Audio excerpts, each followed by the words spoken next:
Hello and welcome to the third discussion in the Queen's University course Identity, Conflict and Public Space, Contest and Transformation.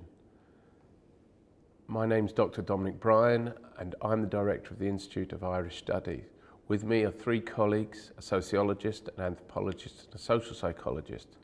Milena Komarova is from the Institute for the Study of Conflict, Transformation and Social Justice. Sam Pehrson is from the Centre for Identity and Intergroup Relations, and Neil Jarman is also from the Institute for the Study of Conflict Transformation and Social Justice. In this discussion, we want to look particularly at the nature of the society that demonstrations and parades take place in. I'd like to start by thinking about the nature of the sort of societies we're in now. Milena, it would be fair to say, would it, that all societies have elements of contest in them? Absolutely. I mean, it would be senseless to think about a society without contestation or some sort of conflict. And indeed, we talked in previous discussions about the variety of identities and collectivities that come together and interact in public space, and often there are conflicts over this type of interaction in public space. However, when we talk about divided societies, we often talk about societies where conflicts between particular groups along ethnic or national or indeed political or religious lines are very often taken to greater extremes and sometimes involve violent conflict. And crucially, there are those societies where we can say there's a conflict over the actual nature and the boundaries, if you like, of the state in which those societies are, where some parts of the population, some groups in the population contest the legitimacy of that state. So we're sitting here in Belfast, in Northern Ireland. Even the nature of the state that we talk about is contested. The sorts of states we're talking about, that we've had a history of conflict in this state where people consider themselves to be either Irish or British, so that the nature of the state is contested. Other ones that we might talk about would be maybe Cyprus. Yes, we might talk about Israel and Palestine. We might talk about Bosnia and Herzegovina. Only a few of the many examples that abound around the world. We might talk about Kashmir. Yeah, in that boundary between India and Pakistan. Now, interestingly, not all of those examples necessarily involve high levels of violence. I mean, I'm thinking of a state such as Belgium with two very strong identity groups in it, but the state it's never revealed itself in violence. So we're not necessarily talking about levels of violence. No, not necessarily. In those cases, though, when there historically has been violence, or there is violence to the present day, we may say that this by itself has contributed to the particularly protracted nature of conflict. And Neil, in terms of the sort of group identities involved in such divisions, what are the things that we're generally looking at? You know, what are the ways it's manifested? These divisions are often manifested. Well, there's a number of core elements around which large groupings will coalesce. You can think of things such as language, around religion, around a sense of a common or shared history, location or identification with a distinctive area of territory. And a lot of those can be thought of as markers of ethnicity. So an ethnic group may have a distinctive religion from another ethnic group, or a different sense of history from another ethnic group. So issues around religion and language can be key markers. Identification with a particular state, with a nationality, a sense of nationalism can be a key identification.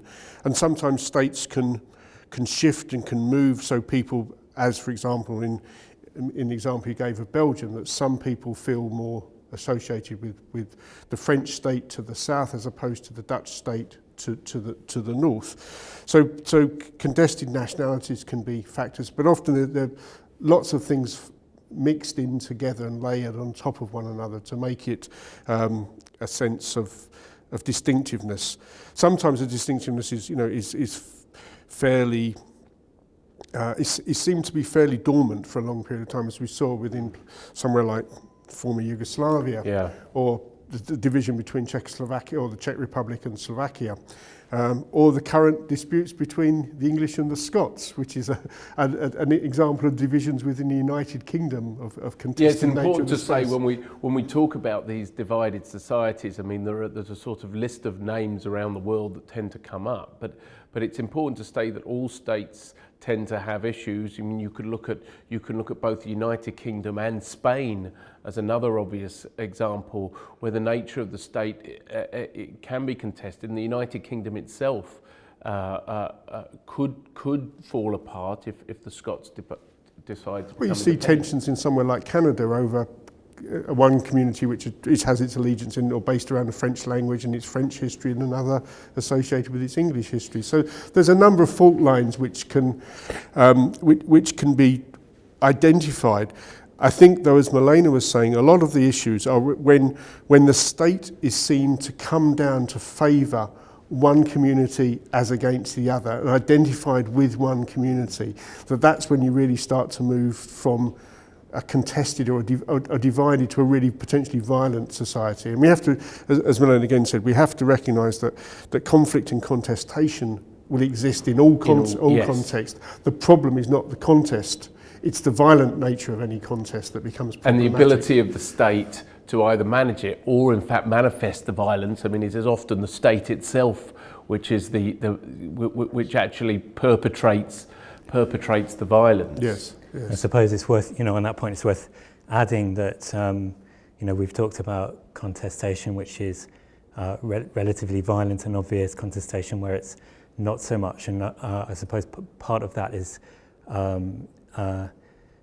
where those sort of struggles are more dormant, that it can simply be that the state has such tremendous coercive power as to make any kind of obvious manifestation of opposition almost impossible. And examples that spring to mind would be parts of the People's Republic of China, which are deeply contested. So Tibet is one example of that, where of course there's deep division, but most of the time we don't see that because the asymmetry in the kind of availability of violence is so strong.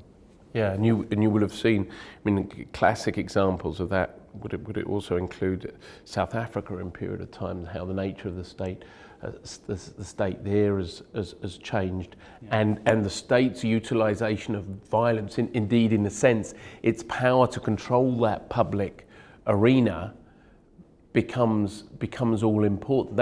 That's what makes what we're looking at, I think so interesting, is because you look at the way that the nature of the state is set up, and its ability to control certain of those public facets. And I think if you look over historical periods, often the focus has been on violent forms of resistance and rebellion as transformative acts in the state. We mentioned earlier the French Revolution. We think of the Cuban Revolution. But in more recent years, the focus has been much more around less militaristic violence, protest, demonstration.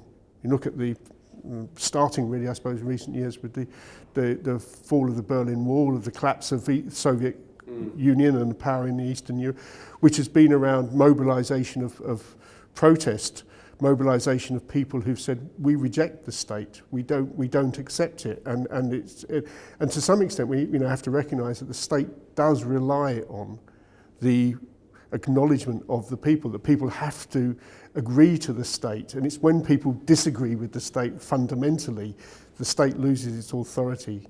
And although a violent conflict may take place in some senses, big enough mobilisations of people can have significant impacts. We've seen this over the last few years across the Middle East and Arab states, where the authority of the state is just undermined completely. And it's interesting, therefore, that when we're talking about how groups express their identity, how they express them in the public space, that of course there are certain symbols, there are certain ways that that opposition is expressed, which can become enormously important. I mean, you can think about, I'm trying to think of examples like the mobilization, for instance, of opposition to sort of communism in Poland through Solidarity, but through both a trade union movement and a combination with the Catholic Church, became a very powerful way of organising against communism in Poland. And in those sort of situations, our symbols, these sacred objects, often become really quite important, so that you end up with maybe a commemorative moment, or a flag, the waving of flag, becoming absolutely crucial, so that the state, the big powerful state, can actually become worried because somebody walks down the street waving a flag. And I think what you've seen over the last few years as well has been that, you know, the state can tolerate it, can accept it, or live with it if it's a big gathering of people which then disperses. It's a once-off, it disperses. If it happens again the next day and the next day, but if it then happens continuously for days and days and days, as has happened in Egypt, for example, or has been happening in the Ukraine, where that imagined community is no longer so imagined because it's actually physically real in the centre of the capital city, then you start to see where the state is the power and the authority of the state. Perhaps more the authority rather than just the power, but the authority of the legitimacy of the state becomes undermined. And other sacred spaces could also end up at the centre of these sort of conflicts. So you can think of how often a church or a temple or a synagogue or a sacred space becomes the manifestation of that contest. And we can look at any number of societies. I think of things that have taken place in Bosnia, Israel and Palestine, in India, around sacred temples, where these places and effectively public spaces become the site of that contestation.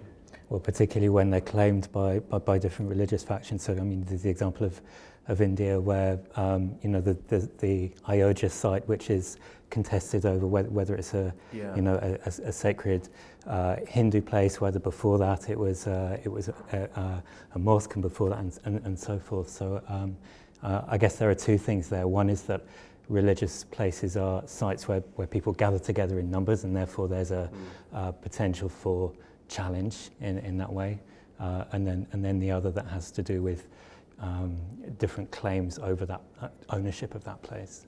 But some of those are also about the opponents of the state gaining their own sense of legitimacy as well, and their own sense of cohesion. So they can coalesce around a political figure, but they can also coalesce around a more spiritual figure, like someone like the Dalai Lama, for example, or, for example, in South Africa, someone like Desmond Tutu, who takes on a figurehead role for a certain period of time.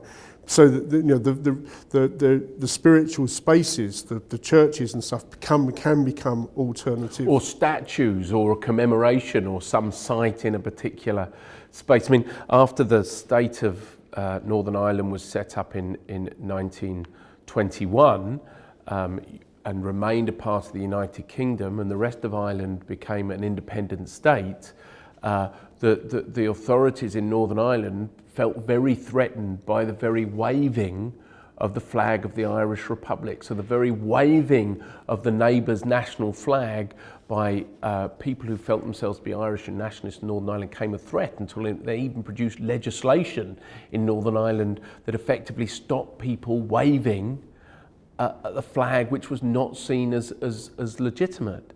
So it's amazing how these things become threatening to a state. And again, this is quite a familiar story of contest and divided societies around the world. Threatening symbols can become threatening to a state, and they can also be important for the opponents as well. For example, the destruction of the statues of Saddam Hussein in Baghdad at the end during the during the war there. So they can be targets as well. Burning of flags is a great example. Absolutely. You know, the amount, the way on the one hand the American flag in America is kept as so sacred that you've got to fold it and look after it a particular way, and then you look at protests around the world and see how often the US flag is burnt as a sign of fighting against authority. You know, these become very powerful acts of resistance.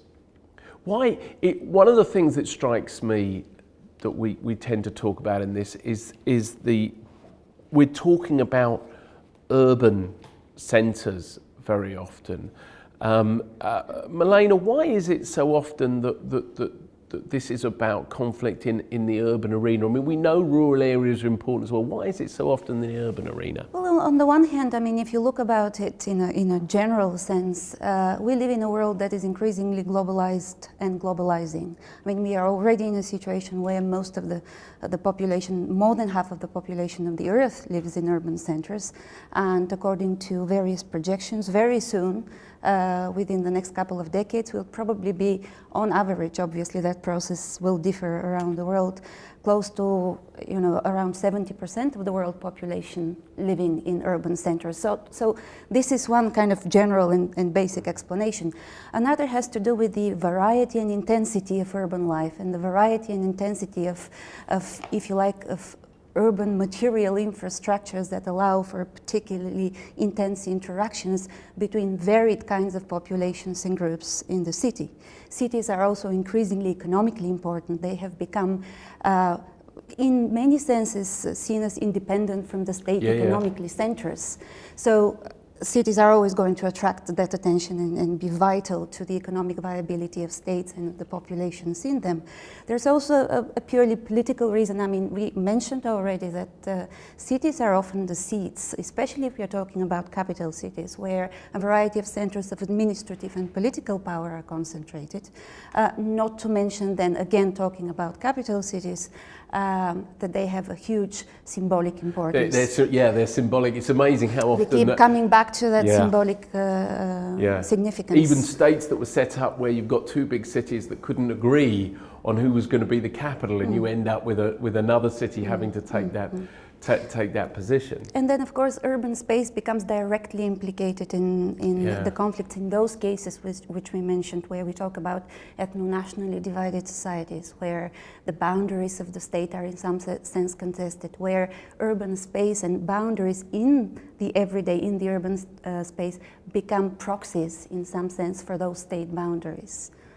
So the state can find it extraordinary, in particularly highly contested and divided societies, the state can find it extraordinarily difficult to control what is taking place, and there can be very dense urban areas which in some senses the state can almost loses control of completely.